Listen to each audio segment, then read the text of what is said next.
அவன் அழகா டிராயிங் வரைவான், உன்னால வரைய முடியாது. நீ அருமையா பாடுவ, அவனால அது முடியாது. ஒருத்தன் நல்லா ஓடுவான், உன்னால ஓட முடியாது. ஒருத்தன் அழகா பாடுவான், உன்னால பாட முடியாது.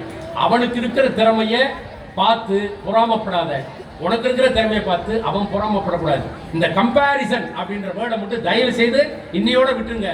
அவனுக்கு வரதை அவன் செய்யறான், நமக்கு வரதை நாம செய்யறோம். உங்க உயரம் அவனுக்கு இல்ல, அவன் உயரம் உங்களுக்கு இல்ல.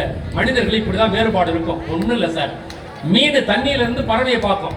ஆகா, இந்த பறவை எல்லா இடத்தும் சுத்தி சுத்தி பறக்குதே, அந்த கிளையில உட்காருதே, அவ்வளவு தூரம் பறக்குதுன்னு பறவையை பார்த்து மீன் கம்பேர் பண்ணிக்க கூடாது. அதே போல பறவை மீனை பார்த்து தண்ணிக்குள்ள எவ்வளவு ஆழத்துல அழகழகா நீந்துதே அப்படின்னு மீனை பார்த்து பறவை கம்பேர் பண்ணிக்க கூடாது. சரியா? பறவையை தூக்கி தண்ணியில் போட்டா பறவையோட கதை முடிஞ்சிருச்சு. மீனை தூக்கி வெளியில போட்டா மீனோட கதை முடிஞ்சிருச்சு.